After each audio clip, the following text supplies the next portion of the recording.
You were taught to seek understanding, to be reasonable, to stay soft because softness is strength, to be vulnerable because it shows courage, to be kind because people will remember how you made them feel. And you believed it, because it came from teachers, therapists, friends, modern gurus in clean shirts and soft smiles, but none of them had real power. They had noise, applause, likes, and weak men listening. You listened too. Now you're confused. Why does the world punish your honesty? Why do women leave when you become emotionally available? Why do colleagues smile in meetings but sabotage your progress behind closed doors? You keep repeating it like a prayer. But I was good to them. I opened up. I was transparent. Exactly. That's the problem.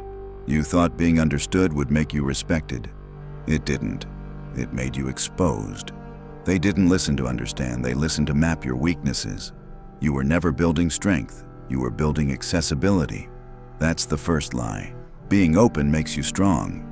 No. Being open makes you reachable. And reachable men are never feared, only used. Machiavelli wrote, "A man who wishes to make a profession of goodness in everything is bound to come to ruin among so many who are not good." He didn't say this to be cruel. He said it to be accurate. The world doesn't bend for goodness. It bends for leverage. Let's expose the second lie. Kindness is always remembered. No, it's not. It's remembered when it's rare, when it's surrounded by power, not predictability. If you're always kind, they adapt. They expect it. They mock it. They start to believe it's your only play. And when kindness is your only move, betrayal becomes easy. It's not the betrayal that destroys you. It's the realization that you made it easy. You sat there thinking, if I keep proving I'm good, they'll see my worth. They saw your worth. They just didn't respect it, because in their world, emotional comfort is cheap. What's rare is control. You've confused connection with command. You've confused being liked with being remembered. And in that confusion, you've built a personality optimized for softness, not power. So here's the cold truth. Your obsession with being good has made you weak. You flinch before confrontation. You over-explain in silence. You seek closure from people who've already calculated your desperation. You give them your thoughts because you think clarity leads to fairness. It doesn't. The moment they understand you, they own you. The moment you're predictable, you're manageable. And manageable men are disposable. The people you admire, the ones who seem untouchable, don't explain. They don't share their inner storms. They don't beg to be seen. They don't need their motives understood. Because power doesn't plead. You don't become unbreakable by revealing your cracks. You become unbreakable by letting them guess where to hit and never flinching when they try. Every time you opened your soul hoping someone would protect it, you handed them the blueprint for how to hurt you. And the worst part, they didn't even have to use it. Just the knowledge that they could make you easier to control. You asked, how do I become stronger? You don't. You become colder. You become unreadable. You become the man no one dares to decode because he doesn't offer signs to follow. Machiavelli didn't ask rulers to be cruel. He asked them to be calculating, to see affection as unstable, to see morality as optional, to see power as the only constant. And yet you've spent years trying to be moral, emotional, digestible. What has it earned you? Rejection, confusion, exhaustion. Here's the pivot. Stop chasing emotional safety. Start building psychological distance. Don't text to be understood. Don't speak to be approved. Don't open up to feel close. Silence isn't loneliness.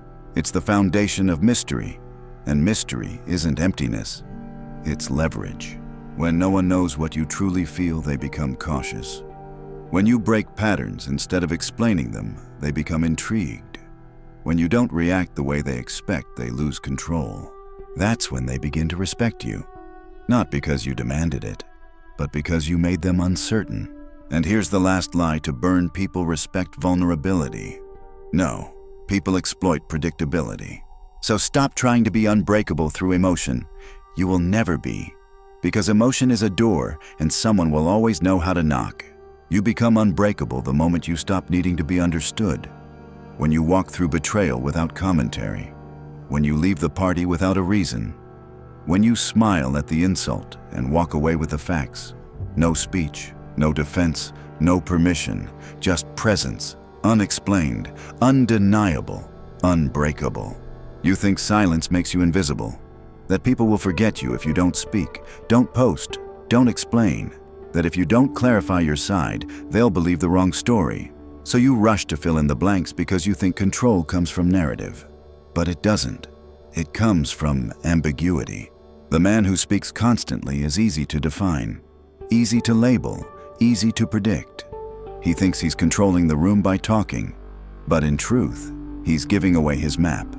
Every word exposes a motive. Every motive becomes a handle, and eventually, someone pulls it.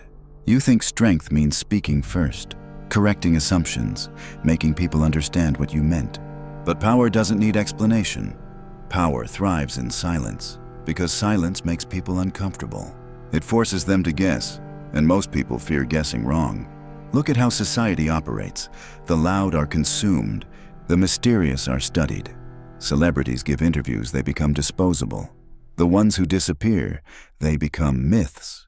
The fewer the words, the greater the aura.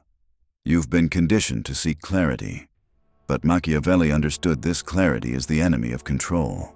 He wrote, "It is not essential, then, that a prince should have all the good qualities, but it is most essential that he should seem to have them, not be seem. Appearance is more important than fact, and when you say too much, you lose control of appearance. People stop imagining, they start judging.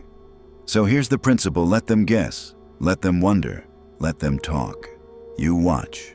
That's how control begins, not with aggression, but with restraint. In the workplace, you think staying visible makes you irreplaceable, that constantly contributing will earn favor. But too much presence leads to familiarity, and familiarity leads to devaluation. The person they can always access becomes the person they stop respecting. Instead, reduce your digital noise. Speak when stakes are high, and only then. Make people wait for your response. Make silence your posture. Because the man who's never frantic owns time, and the man who owns time owns tension. In relationships, you were taught to be open, to express what you feel, what you think, what you need. But each disclosure is a weakening. Every time you say "this matters to me," you hand over leverage. She now knows where to push. She now knows what to deny. The more you give, the less she has to imagine. And when a woman stops imagining, she starts controlling. Attraction isn't sustained by emotional availability. It's sustained by emotional discipline. If she knows exactly what makes you jealous, what makes you insecure, what makes you anxious, she has the blueprint. Maybe she won't use it, but the fact that she can makes you weaker. The most powerful men are those who seem emotionally composed, not because they don't feel, but because they don't reveal. A woman may feel frustrated by your quiet strength, but over time, she'll sense the gravity of it. She'll test it, and when she fails to penetrate it, she'll respect it. That's not cruelty, that's containment. And containment is the foundation of command. You ask, but what if people misunderstand me? What if they misjudge my silence? Let them. You don't need to correct every version of you floating around. There is power in being misread, because every false assumption buys you space to maneuver, to observe, to strike without warning.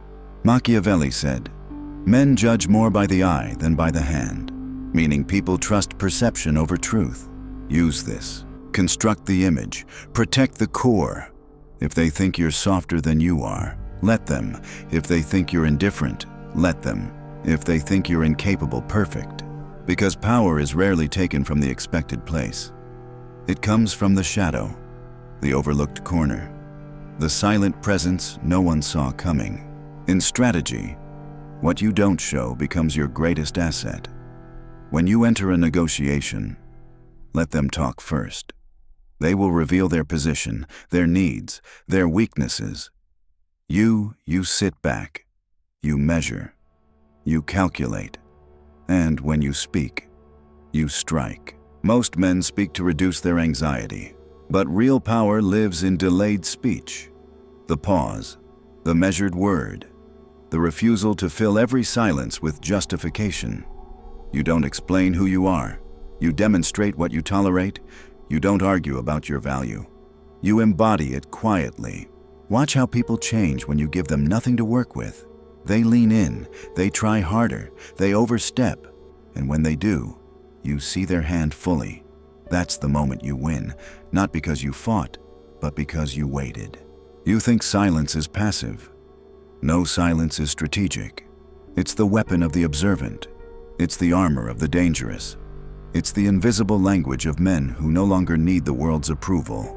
They've seen how fleeting it is, and they've moved beyond it. You are not here to be understood. You are here to be respected. And in a world flooded with noise, the man who says the least wins the most. Let others beg to be heard. Let them scream to be seen. You will walk through the world like a question no one can answer. And that, more than any word you speak, is what makes you unbreakable.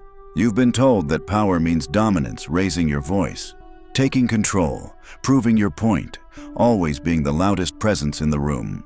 But that's not power. That's desperation dressed as leadership. True power isn't loud. It doesn't rush. It doesn't need recognition. True power waits and strikes with precision. You've seen it before. The man in the room who speaks the least but controls the mood. He doesn't interrupt. He doesn't argue. But everyone watches him when things go wrong.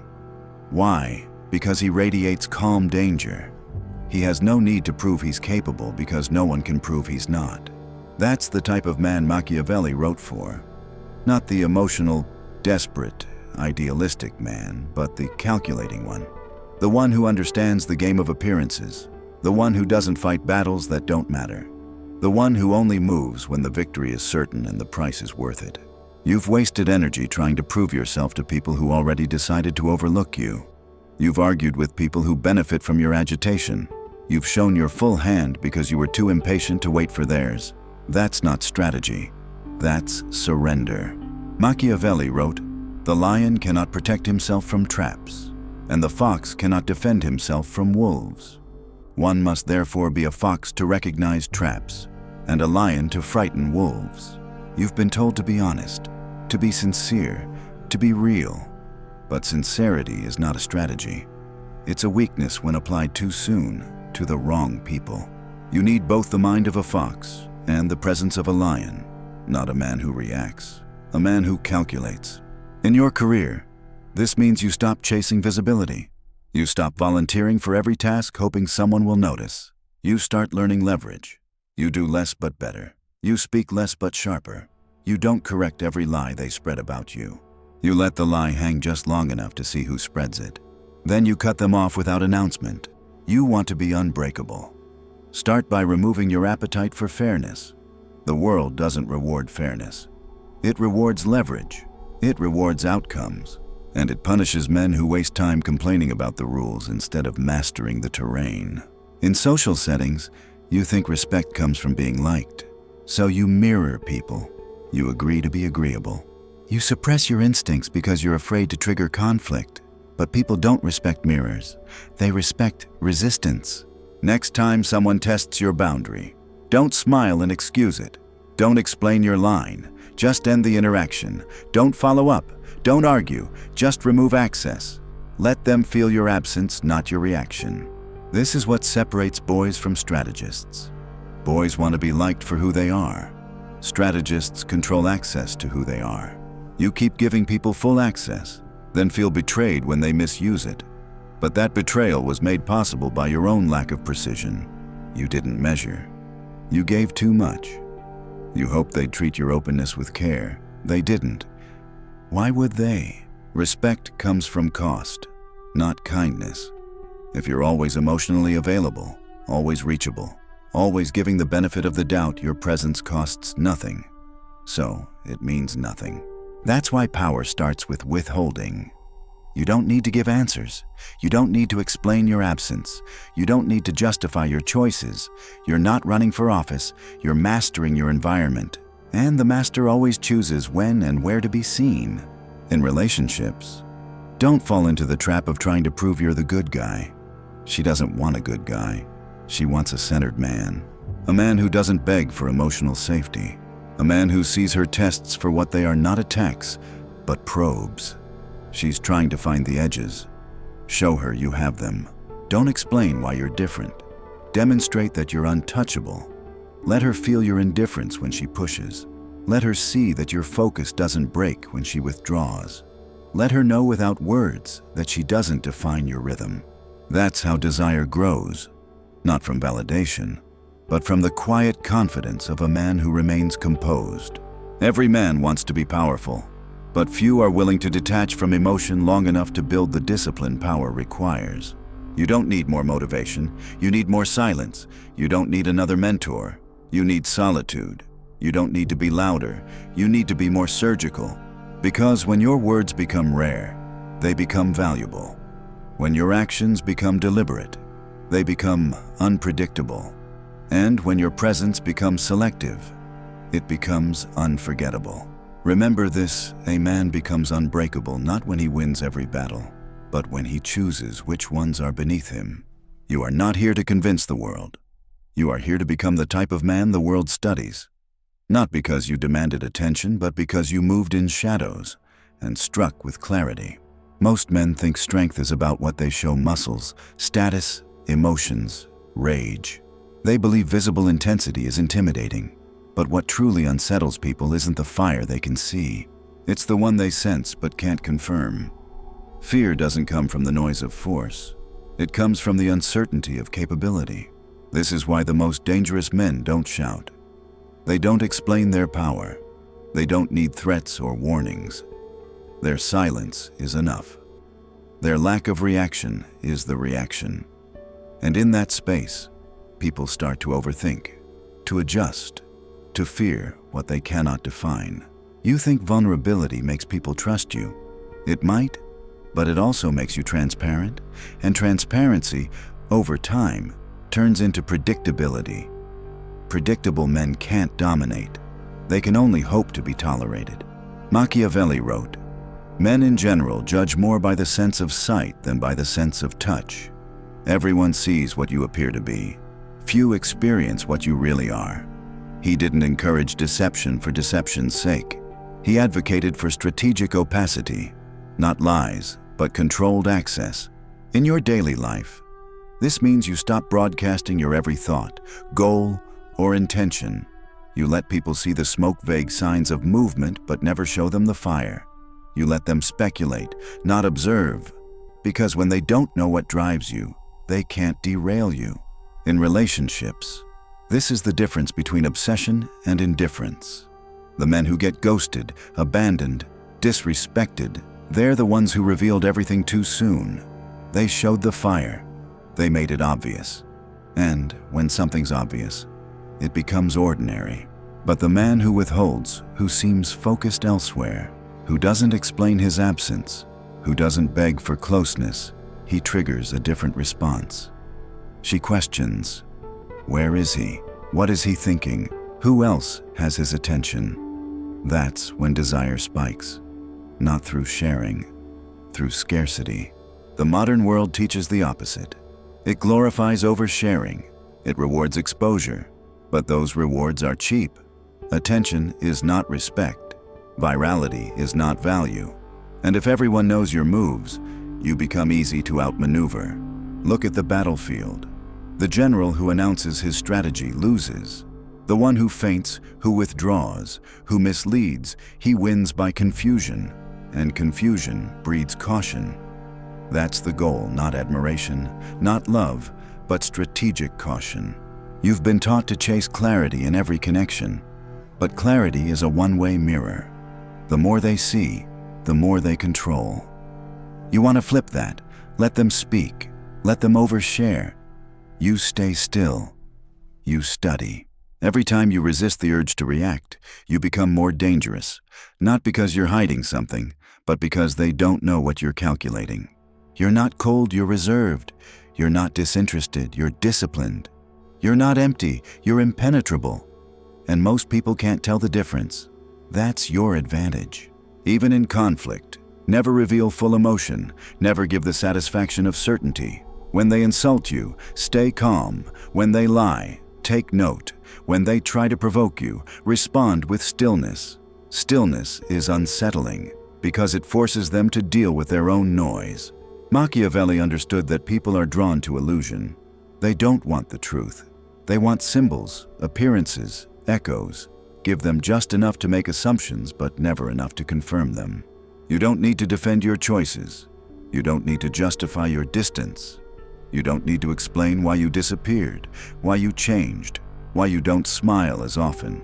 Let them guess. Let them whisper. That's how your image expands through absence, not presence. Look at how powerful men move.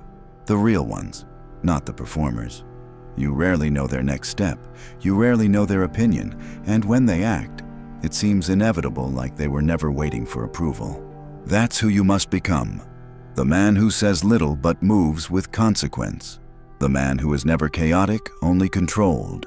The man who doesn't retaliate because he's too far ahead to be provoked. Your strength is not in what you show. It's in what you withhold. Your moves are not to impress. They are to dominate silently. That is the core of unbreakability. Not resistance to pain, but immunity to exposure. Let them believe you're calm because you're content. Let them believe you're indifferent because you don't care. Let them believe you're silent because you have nothing to say, but you'll know the truth. You're composed because you're calculating. You're indifferent because you've detached. You're silent because you've already decided. And when the moment comes, when the opening appears, when the target is clear, you strike. No build-up, no explanation, just impact, clean, precise, irreversible. That's what makes you feared. That's what makes you untouchable. That's what makes you unbreakable. Not the fire they can see, but the smoke they can never place. Look around you. Every man is chasing something: validation, attention, affection, applause. They call it ambition, but underneath, it's dependence. And dependence is weakness in disguise, because what you need owns you. What you chase controls you, and what you fear losing will always be used against you.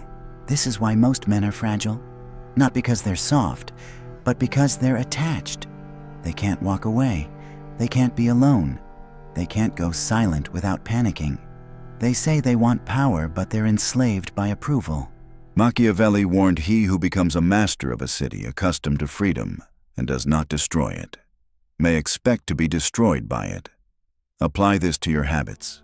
If you don't destroy your emotional dependence, it will destroy you. If you don't kill your addiction to being understood, it will control your every move. You think your strength comes from what you gain, but real strength begins with what you can walk away from. Can you detach from people who don't value you without drama, without speech, without begging to be seen? Can you leave opportunities that glitter but drain your time and mind? Can you stop explaining yourself, even when you're misunderstood? Because if you can't, you're not free. You're a prisoner with fancy clothes. A man who looks in control but folds the moment his needs aren't met. Start subtracting. Subtract the need to be agreed with. Subtract the need to always respond. Subtract the need to check your phone for signs that someone thought of you. Subtract the need to explain your silence. You'll notice something strange happens. People start paying closer attention. They start wondering where you went. They lean in. Why? Because they no longer know how to control you. And when they lose that grip, they become reactive. In strategy, the one who moves last moves best. The one who waits chooses the field. And the one who doesn't need the deal always gets the better terms. Why? Because freedom is power. And power is leverage. You can't leverage anything if you're emotionally entangled with the outcome. A woman pulls away, let her. A friend turns cold, let him. A boss doubts you, prove nothing. The man who reacts first loses control. The man who does nothing terrifies everyone, because his silence says, I don't need this. I can walk, and I'll win somewhere else.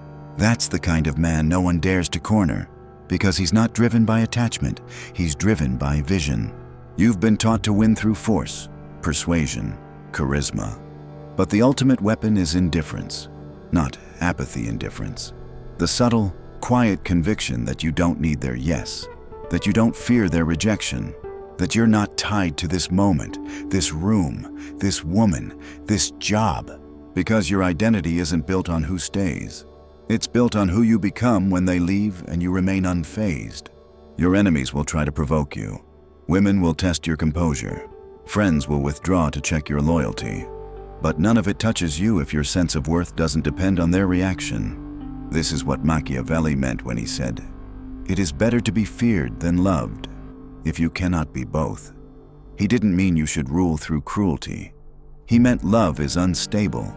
It shifts, it fades.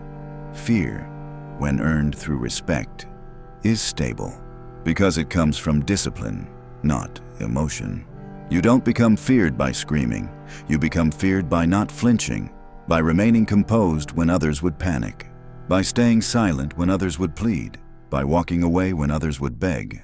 This is the apex you don't chase. You don't react. You don't explain. You simply move, smoothly, silently, strategically. You carry your own rhythm and let others adapt or disappear. No one can break you if you've already removed what they could use against you. You don't need their validation. You don't need their presence. You don't need their forgiveness. You don't need closure. You are not waiting to be chosen. You've already chosen yourself. Let others chase comfort. You chase clarity. Let them drown in overcommunication. You master silence. Let them play the games of visibility. You control the shadows. Because in every room, it's not the loudest man who holds the power, it's the man they cannot figure out. And that's you now. The one who doesn't announce. The one who doesn't plead. The one who disappears and leaves behind a void no one can fill. This is not about dominance. This is about detachment. Cold, clean detachment. The final proof of power is not in how many people follow you. It's in how little you need them to. Now ask yourself, if everything disappeared, would you still move the same? If the answer is yes, then you are untouchable. You don't need to be loved. You don't need to be understood. You only need to be unreadable, unreachable, unmoved. You only need to be feared with quiet respect. You only need to be unbreakable.